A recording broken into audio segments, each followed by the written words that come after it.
Okay, hi. So I'm Dr. Ray Walker. I use they, them pronouns. I direct the PhD program here at UMass Amherst College of Nursing, which I continue to believe is the best job.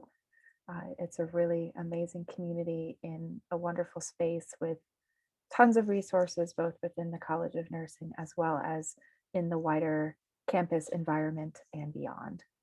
So the purpose of today, before I get started, I should acknowledge UMass Amherst is a land grant campus in the state of Massachusetts, but we do reside on unceded lands of Indigenous communities that are still here, including the Wakumtuk Wabanaki Confederacy and the Nipmuc Nation.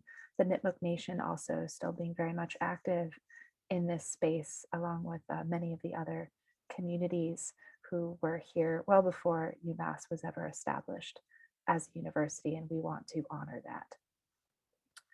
So the goals of today's session are just to provide a brief overview of the nursing PhD program, including sort of the objectives or possible value of a PhD in nursing education here, some of the various curricula and training opportunities, how mentoring and advising works, some possible funding options, as well as costs of the program, and the application process, and then, of course, to answer any questions you might have. A bit of background, though, first on nursing PhD study generally. Nursing PhD education is still relatively new when we compare it to the evolution of other forms of doctorate in philosophy or PhD education widely. The 1900s, at that time, really the only doctorate option in a nursing profession was the doctorate in education, some of the pioneering programs there at Columbia and NYU over in New York. Then that evolved to a space where nurses who were interested in pursuing a PhD could do so in a basic or social science, but not necessarily with any focus, particularly on nursing specific or relevant content. And then in the 60s and 70s, that evolved to having more of like a nursing minor track. And then in the 70s and beyond, we really saw the explosion of doctorate of nursing science programs, which are very much akin to a PhD, as well as the PhD taking root. And since that time, more and more infrastructure that has been generated to truly support the generation of knowledge for the profession of nursing in the realm of science, including the evolution of the NIH's Center for Nursing Science into a formal institute, now known as the National Institute for Nursing Research.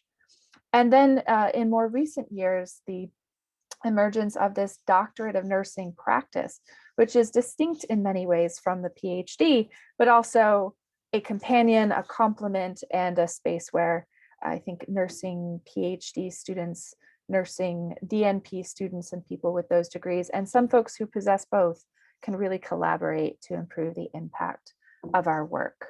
2010, the Institute of Medicine, now known as the National Academies of Science, Engineering, and Medicine, along with the Robert Wood Johnson Foundation, published a really landmark report about the future of nursing, in which they talked a lot about the importance of generating more PhD and doctorally prepared nurses for the workforce. That report has recently been revisited and renewed. I believe the updated version of that report, The Future of Nursing 2030, should be released sometime this summer. It was slightly delayed because of the COVID pandemic, but there are lots of us who are very interested to see what direction the future may hold for us in this space. Globally, nursing PhD education has also evolved, and some of that has also been related to classic reports like this Gap Fund advisory panel that really drew upon nursing leadership from around the globe to establish both what is working and where there's really rich resource, as well as where there's continue to be gaps in access to doctoral education in nursing. And then most recently, this State of the World's Nursing report that was just published in 2020, that is the first time folks have worked in a concerted effort around the globe with the support of organizations like the World Health Organization to really assess the state of the nursing workforce in general, as well as who possesses what types of trainings, backgrounds, and what kind of work is happening, sort of what nursing looks like all around the globe. And you can access those reports online if you'd like to know more.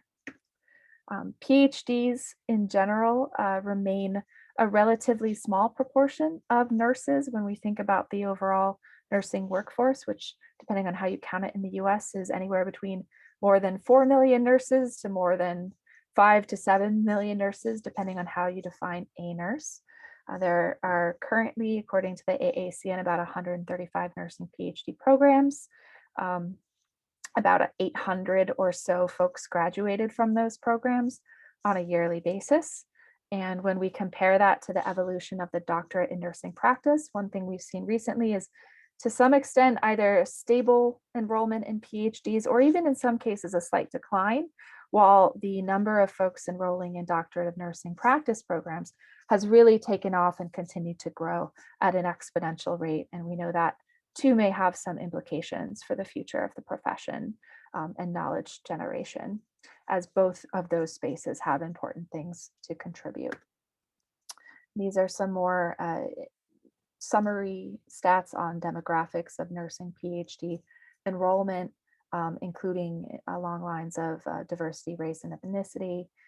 These data are also, we know, incomplete. These categories are not adequate to describe the true variable sort of characteristics of communities who engage in nursing PhD work, or intersectionality within those communities, as well as along lines of gender. Unfortunately, AACN, at the time they were collecting information about nursing PhD study, did not really capture anything outside of this idea of a male-female binary. We do see some evolution in terms of trends, but overall, historically, nursing PhD study has been largely dominated by what they label here as female students. But that too is evolving. There's been a lot of pedagogical innovations in the nursing PhD space, and our program is currently undergoing one as well. The curriculum committee for the PhD program is presently engaged in a revisioning process. So the information I share with you today should be valid for folks who enter the program next year, and we expect some stability too in what we offer. We don't know that it'll change dramatically, but we are trying to think really broadly about the current times, what they require, how we can continue to be flexible to the needs of learners who are occupying diverse positionalities and sort of spaces in their career path, and make this work accessible to as many folks as possible, including folks who want to continue to be engaged in meaningful clinical work, whether that's in community or sort of clinical care settings, that shouldn't preclude you from pursuing doctoral study.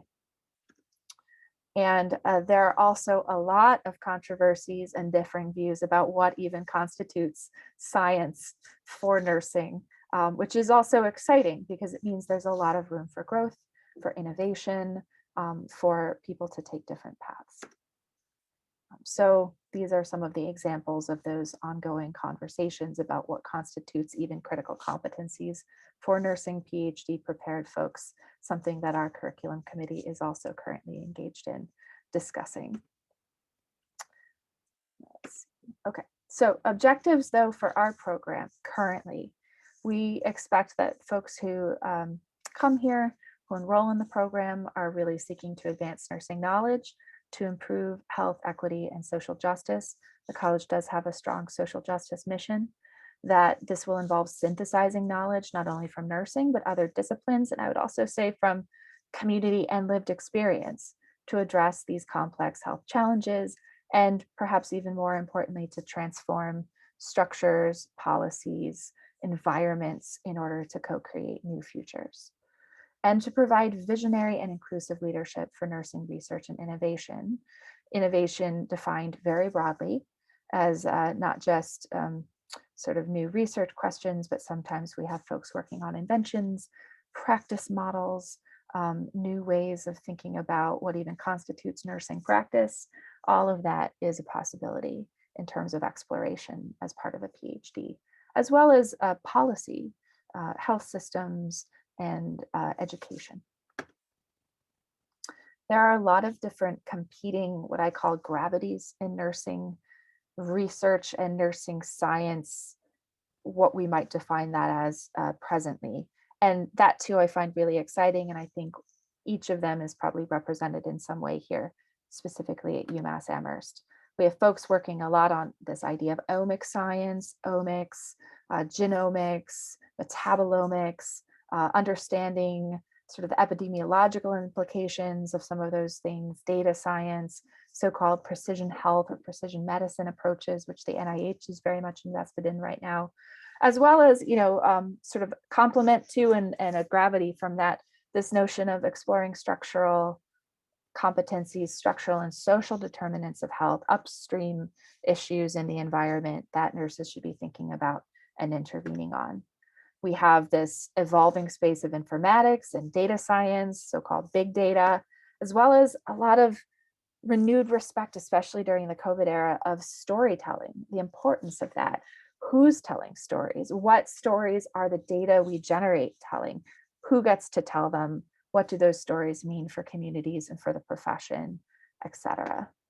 We have a lot of folks getting increasingly involved in training and actual work, even in the startup space and in the patent space around industry and entrepreneurship, such as nursing invention or nursing hackathons, pitch competitions, and so forth, as well as sort of, again, a gravity from that, moving outside of industry or sort of business models, this notion of what's happening in community around innovation in the community setting for mutual aid, community organizing, movement building.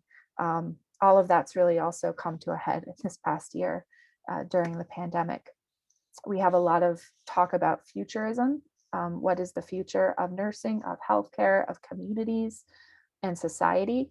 And how by discussing that, are we actually bringing those futures into sort of manifestation, as well as more and more looking back to, or at least appreciation for the role of critical history, of appreciative inquiry, of lifting up traditional and indigenous knowledges and ways of being, and things that are already working in community, and that we don't want to lose that as we strive to innovate.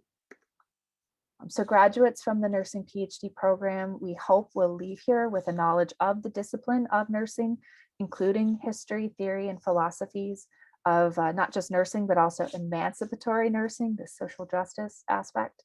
An in-depth knowledge through their work in a dissertation process of a specific nursing context or gap in nursing knowledge as it currently stands, that they have helped to develop sort of knowledge in that space for through their dissertation research, and generally a sort of toolbox of strategies for engaging in research and scholarship broadly, as well as interdisciplinary team science, community engaged and community directed work, human and equity centered design, critical analysis and reflexivity, grant writing, and scientific writing generally, anti-racist and emancipatory nursing praxis as it manifests in myriad settings, data management, publication, and science communication, which is a lot.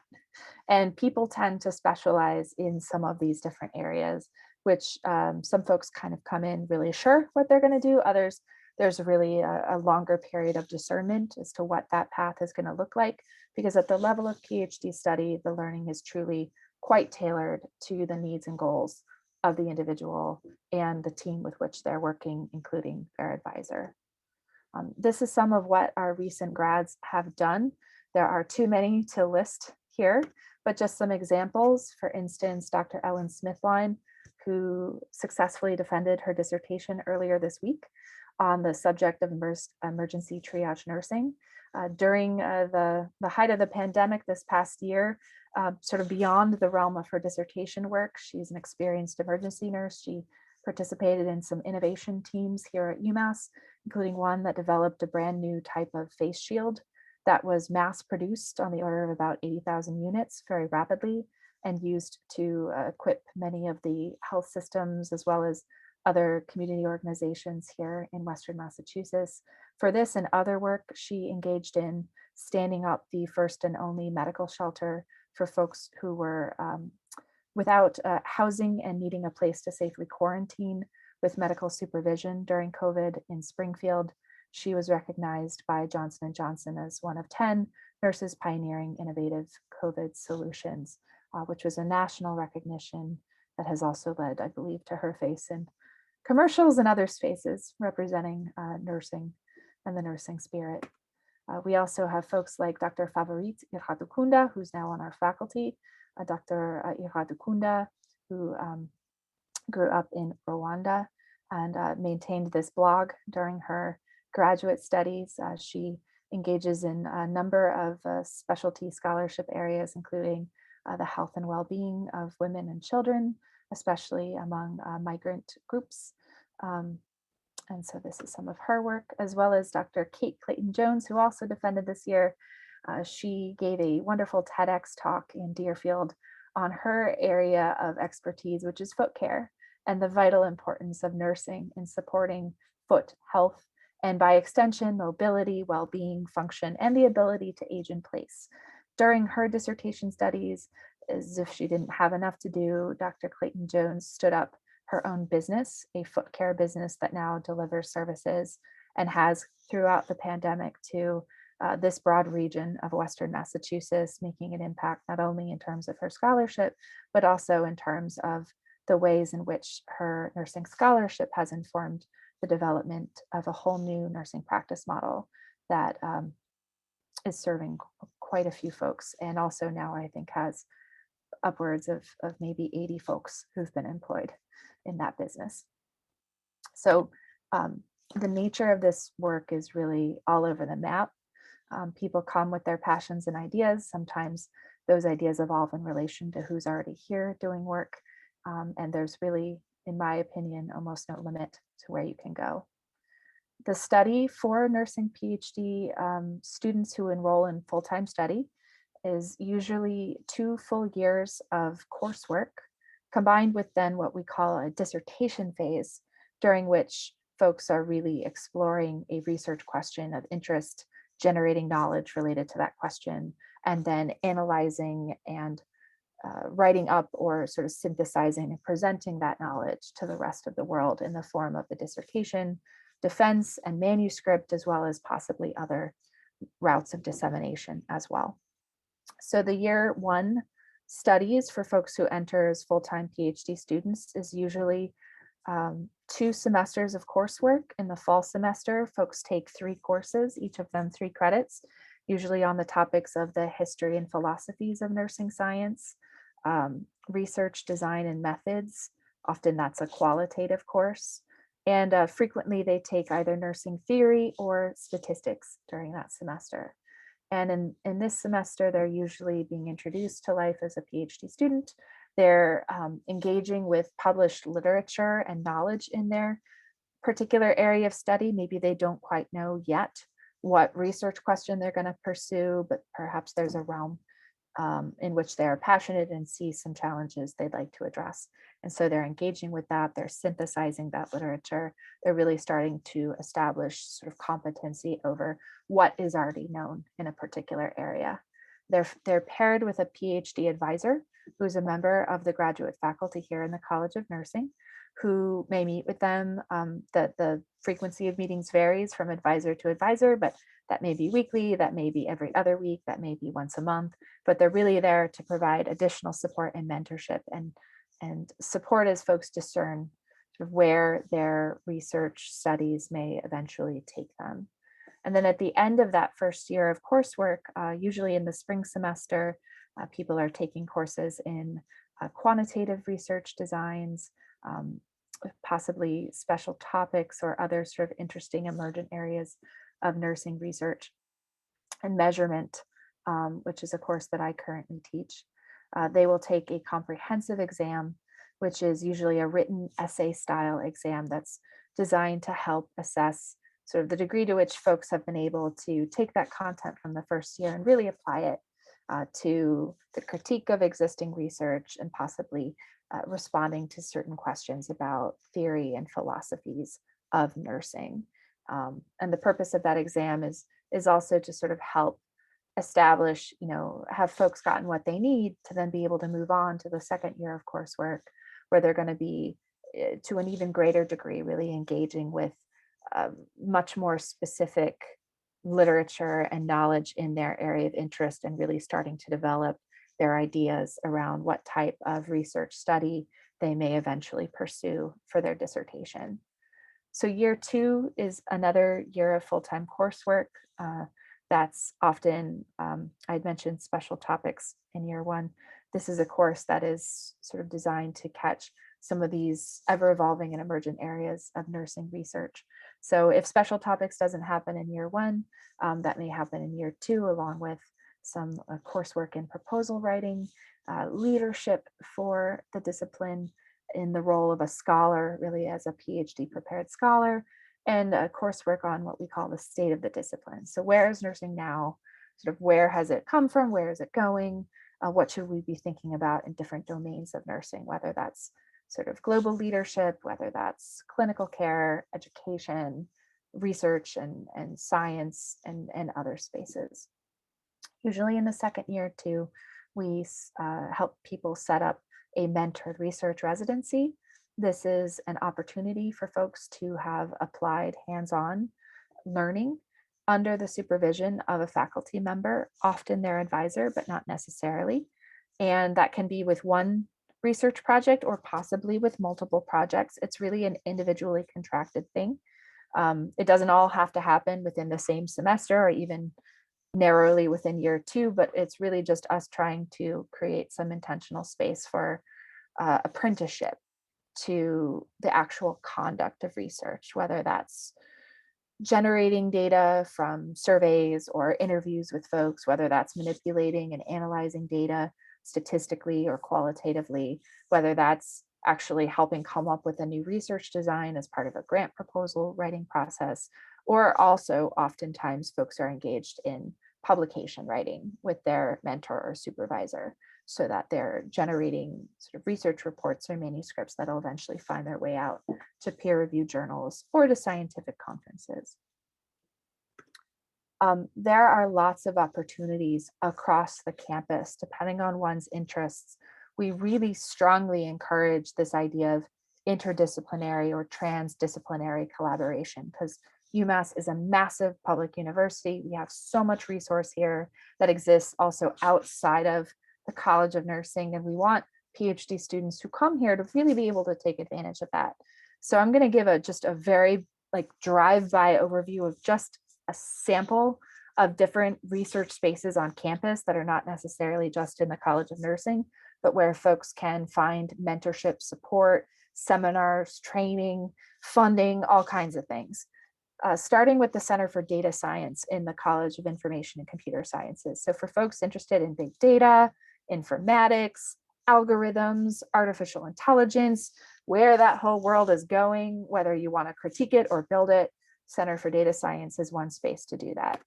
There's the Center for Research on Families. This is a really multidisciplinary center in the College of Social and Behavioral Sciences, family defined at the broadest level, from research that might inform understanding of health and families all the way down at the zoologic level or the cellular level, all the way up to really grand policy scale level research or economic research. We have the Institute of Diversity Sciences that also offers seed funding to support research, another super multidisciplinary group, all with a focus on this idea of better understanding both diversity and sort of equity and justice in both STEM, but also, again, inclusive of the humanities and other spaces on campus. The Institute for Social Science Research. Here you see one of their recent events: disaster capitalism, ecofascism, and eco-authoritarianism. They are also in the College of Behavioral and Social Sciences. They also offer all kinds of resources to PhD students, from free statistical consultation and methods consultation to training on all manner of software and analytic programs that folks may need as part of their research. They too have some seed funding and other sponsorship opportunities as well. The Institute for Applied Life Sciences, this massive transdisciplinary translational research institute on campus. I can't even begin to list everything that's in there. There's more than 30 cores and centers. But they're largely focused too on partnerships with industry in terms of bringing product candidates or innovations, scientific innovations out to the market and the wider world. I help to co-direct one of the centers within that institute, known as the Center for Health and Human Performance, formerly known as the Center for Personalized Health. They deal largely in AI, mHealth, sensors, wearables, and other sorts of sort of diagnostic or surveillance technologies. As a nurse, I'm both interested in building better versions of these things for patients and community members, but also oftentimes I find I'm sort of bringing this applied praxis of critique to that space too. You know, how is power operating in that space? How are patients and caregivers and community members involved in the evolution of these technologies? How are they being impacted? I-Corps is an NSF sponsored program that actually helps to fund student work too, especially students who may be interested in taking some of their scientific or research ideas and again, translating them out to the wider world through maybe a small business or some other type of industry collaboration. The Center for Racial Justice and Youth Engaged Research in the College of Education, which also has many centers, is just one space too for folks who are more interested in educational studies, pedagogy, to possibly engage and find support. The Labor Center looks at issues of supply chains and labor. I think during this pandemic, we've seen in nursing how those issues have come up again and again, whether it was PPE or gag orders on nurses not to talk to the public about what they're seeing in their institutions, or equity across the profession in terms of risk or harm or pay, or so-called burnout, moral injury. Any of that, you could possibly find support from scholars in that space here at that center. And it goes on and on and on and on. I can't even, I could have hours and still not list all the centers and institutes on campus. So that's just a flavor of the types of spaces students can engage in during their studies in, again, a sort of self-determined plan of study insofar as there's at least 3 electives that you can take as part of our curriculum to help build up your knowledge in either methods or content areas that are going to be relevant to the research you pursue, or to the generation of a broader scholarly network that's going to help improve both the quality and impact ultimately of your research. So you're usually by year 3 of the program for folks who are full-time, they're at the stage where they're now thinking very clearly about a particular research question they want to answer in partnership with their advisor and mentoring team, and building a committee known as the Dissertation Committee to pursue that question. They will put together a proposal for a research study known as the oral dissertation proposal or the dissertation prospectus. This is just sort of like the recipe of what they're going to do and why they're going to do it for their research project. And they're going to present that to their committee, and their committee is going to give them feedback and ask critical questions, sort of pushing them to explain, like, okay, what are you doing and why? And once that proposal is approved, they enter this dissertation phase of really generating the research associated with their dissertation, analyzing that research, running it up, and then ultimately defending it, presenting it to the public, and presenting it back to their committee, and writing that up all in a book or series of manuscripts that could already be published, possibly, or be ready for publication, describing the work. At that point too, oftentimes folks are thinking about what comes next, whether they want to enter industry or go for an academic position, or stay in a clinical role, but maybe in a new form of leadership, or if they want to pursue a postdoctoral fellowship, which are increasingly encouraged for folks who are really seeking to pursue a research intensive career, although by no means a requisite to do that. So we also try to provide support to people throughout the program in thinking through some of those questions. And the Office of Professional Development in the Graduate School of UMass is also there to provide additional resource as well. We have a number of other programs folks have expressed interest in who responded to the invite for this info session. Some folks who did not previously possess a master's in nursing science when they start the PhD program, because we do have a baccalaureate to PhD track, they will pursue a master's as part of their PhD journey. And we have a number of those listed here and on our website, including a specialization in nursing education, as well as something that's more broadly known as the Master in Nursing Science. So sometimes folks will earn that on their way to the PhD, and graduate certificates in some of those concentrations are also available. We have the Doctorate of Nursing Practice. Formally, we do not advertise a hybrid DNP PhD route, but we have had a couple of folks who have, for various reasons, ended up pursuing that with us. And we are trying to work with them to find the best path. And that is something the PhD Curriculum Committee is also currently looking at in terms of possibly formalizing a track that would make that route more obvious. Under the DNP program, there are again a number of specializations. This is really a degree in clinical leadership and helping to prepare people to apply research evidence and knowledge for the profession to specific situated contexts in the form of either implementation work or quality improvement. And the FNP, the Adult Gero Primary Care Nurse Practitioner, the Psych Mental Health Nurse Practitioner program, and the Public Health Nurse Leader are all options under that track as well.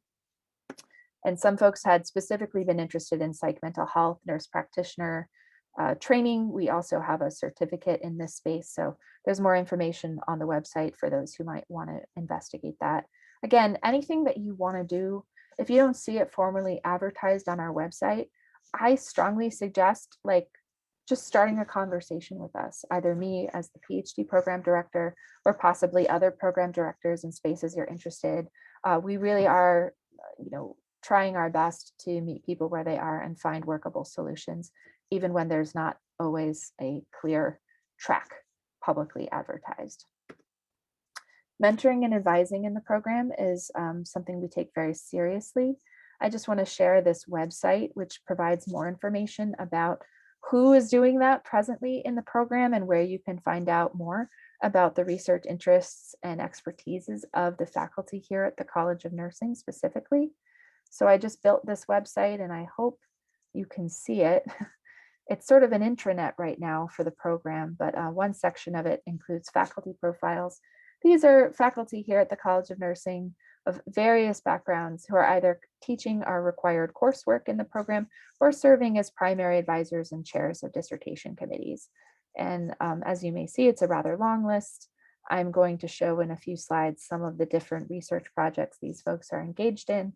But if you want to know more about their work, you can either visit this website or look on the research office of the website for the research office of the College of Nursing more broadly, where a lot of this information is housed as well. And when folks apply to the program, I'm usually looking for, based on what they say in their application, some of their areas of clinical expertise and interest, who among our current faculty might be in the best position to mentor, support, and advise that individual. There's a lot of other information on this website around funding, scholarships, some of the different ways in which folks support their time here. And if you're interested in learning more about any of that, I'm always happy to have a separate meeting or conversation or to share these links to people who want to read more. Now, if I can get back to my slides. Okay, so that was the website. Here are just a few of what folks are doing in terms of our faculty and their areas of interest. This is by no means a complete list. I'm not trying to represent the whole faculty here. I just want to give a sense of the range of what's happening at present. For instance, Dr. Carrie Ellen Brer, who does work on stem cell components of breast milk and breast health and how that substance possibly impacts to the development of infants and expression of genes and so forth. So it's really cutting edge, fascinating research. She has a wet lab here on campus where folks are also learning sort of bench skills in that type of research. And this is a YouTube video. It's only a minute where she's sort of showing off parts of her lab. We have Dr. Memnon Seven, who's oncology nurse by clinical background, looking at social network characteristics of families, caregivers, and individuals diagnosed with cancer, and issues of genetic counseling, which is a really rapidly evolving space right now in terms of the number of genetic tests that are available, how clinicians are translating that information and what it means to patients and families who might be impacted. We have Dr. Kalpana Pudal Tandukar, who has a number of really exciting projects, including this NIH-funded community-directed work supporting immigrant health, especially in the wider Springfield area, around issues of mental health, isolation, anxiety, and depression. She has a really successful model she has built over a number of years now that is being evaluated at a pretty high level through this NIH-funded research.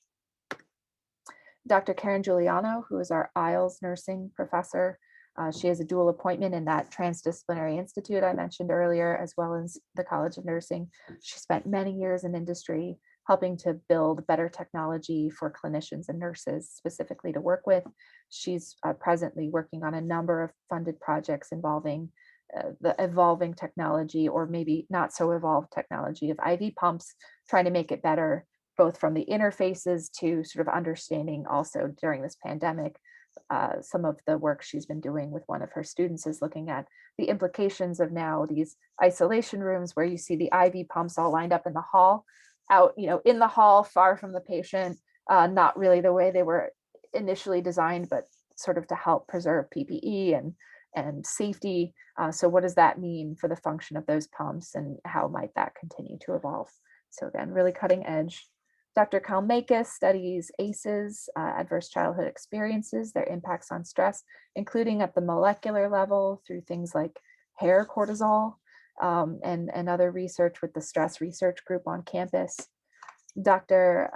Hayoung Park, who's one of our newer faculty, looking at issues of end of life, caregiving, and how to better support that. Dr. Alison Vordestrass, who's now our dean here, had an existing program of research also involving folks diagnosed and living with HIV/AIDS, and supporting them to have sort of the best health and best function possible, including through some interesting work in the space of virtual reality. Dr. Ju Chung, who works on informatics, big data, and natural language processing. One of her recent presentations focused on this use of this technology called natural language processing. So recognizing text, sort of what it means, and doing that on a rather grand scale, trying to better use information that nurses record in their nursing notes, in charts, to understand how to, for instance, prevent unnecessary or perhaps harmful use of restraints in psychiatric mental health settings, for instance. And then Dr. Young-Sik No, who is our nurse engineering professor, an electrical engineer by background. He is also has a co-appointment in the College of Engineering, working on all kinds of new tech, like waterproof sensors that can go underwater and work better for folks who need monitoring. But you know how in like clinical care, folks are told like, okay, don't get in the shower with this Holter monitor, or like don't jump in the pool while you have this. Well, Dr. No's work is also looking at, okay, how can we make tech that will allow people to keep doing what's important to them, to take that shower or jump in the pool without sort of fearing that the integrity of the monitoring that is perhaps medically necessary is going to be interrupted. And then I have a rather eclectic portfolio. These are some of the screenshots from websites of research projects we've worked on in the past, from eye tracking technology to help monitor fatigue in ways that might make it more visible to others, to sort of at-home support for folks diagnosed with cancer and general well-being, to increasingly looking at issues of power in the space of artificial intelligence and surveillance. So that's just a few of us. That's by no means everyone who's available, or all the types of work that one could possibly engage in. Tuition at the college, these are a breakdown of in-state and out-of-state costs at the graduate level, with a full-time study defined as 9 credits per semester. Many folks who engage with us in the college will cover these tuition costs for these 2 full-time years of sort of coursework That is 9 credits a semester with oftentimes teaching assistantships, a 10-hour per week on average teaching assistantship during the semester, where a graduate student is assigned usually to one pre-licensure nursing course within either the sort of Amherst-based or Springfield-based pre-licensure programs of the college, will cover the cost of tuition and fees for the semester. And we have a number of other trainings and resources related to that role for folks who are interested. We also have paid research assistantships. Some faculty have external research grants that can cover the costs of students who are working on their projects in the form of a research assistantship, that if it's at the level of 10 hours or more per week would also count towards that tuition waiver, would cover the costs of tuition and fees for the semester. Then there's a number of other sorts of funding opportunities and awards internally from the graduate school, which offers dissertation grants and travel awards, something called the Real Fellows, which is also providing summer and stipend support, especially for underrepresented minority students here on campus, and NSF I-Corps, which I'd mentioned before, is helping support the cost and sometimes the time of students working on translating scientific ideas out to the market and the wider world. There's also external funding. Lots of this information can be found on our internal website, from NIH pre-doctoral fellowships that cover the costs of tuition fees and a full stipend during the time someone is a doctoral student, to private foundation funding and smaller scholarships. The application process is, I think, fairly straightforward. It goes through the Graduate School of UMass, which is the degree granting authority for this PhD program. Applications are technically due on December 15th of each year, but as we state on the website, we have a rolling admissions process. So we prioritize applications that are received by December 15th for the following fall's incoming class of students, but very often we are continuing to look at applications through the spring and even the summer months, because we know, especially right now, there's been a lot of uncertainty about people's sort of like what life will look like in the fall, and we're trying to remain flexible to that. We'll continue accepting students until the class is full and we're at capacity. Presently, we are not, so we would still be accepting applications for the coming fall. Applications usually involve a personal statement, submission of transcripts, sort of prior degree work, a couple of writing samples. Those could be class papers, things that one's written in the past. Does not have to be published work. It can just be, examples of other coursework where you have done some writing. And the standardized testing, the only standardized testing that's required is related to tests of English as a foreign language, or sort of anyone who's having that as a requisite for entry into the graduate school. And that is a graduate school requirement. That's not actually a formal requirement of our program. We do not require GREs. They're certainly optional if folks want to submit them. We practice holistic admissions. We do not have, at least in our program specifically, a minimum GPA, although the graduate school does have some general metrics, but truly we're trying to meet people as a combination of both sort of what's on paper, but also like lived experience as expertise. And so I would encourage anyone who's thinking about this program who maybe has, I don't know, transcripts that make them a little worried, like, oh, is this going to fly? Don't let that stop you from applying. We really want to understand not like what happened then or even last year, but really like, where are you at now? What are you hoping to do? And are we in a position with who we have here and the resources we have to support those goals, as we try to build like a community of scholars that we hope will continue to transform the profession and the future of health and healthcare. Folks who are admitted to the program, once they are admitted, the graduate school allows for a deferral of up to a year without really anything else needed. One can just indicate they intend to defer and the spot will be saved. So for folks who are maybe graduating from a pre-licensure program and engaging in a new job, or sort of trying to transition into a different sort of role, and it's not quite the right time yet to jump into another program of study, they're certainly welcome to apply now and sort of be on our radar. We can either admit you and have you defer, or we can also just have a conversation now about your interests and where you're hoping to go in the future and just keep checking in. Mostly we just don't want to seem like this is going to be inaccessible or impossible. I myself am a second degree nursing program graduate. I was a guinea pig at the time in my own university, and I was working full time on an oncology unit in my first year out of that program when I was recruited into a PhD program. So, having made a fairly rapid transition from pre licensure study to PhD study and having maintained some of my clinical practice during those studies as well, I could certainly speak with anyone who's sort of looking to do that about what that might mean for you. Many of our students also maintain work roles outside of their role here as PhD students. Again, either in the classroom, they're faculty, or they're serving as teaching assistants, or in the clinical space, or a combination of all of those things. And we also have folks who transfer in either from previous PhD programs they were a part of, or after a life interruption. And maybe it's been a few years, but now their sort of life is in a space where they can think about coming back and completing that work. And I am welcome to all of those conversations for anyone who finds themselves in that sort of position.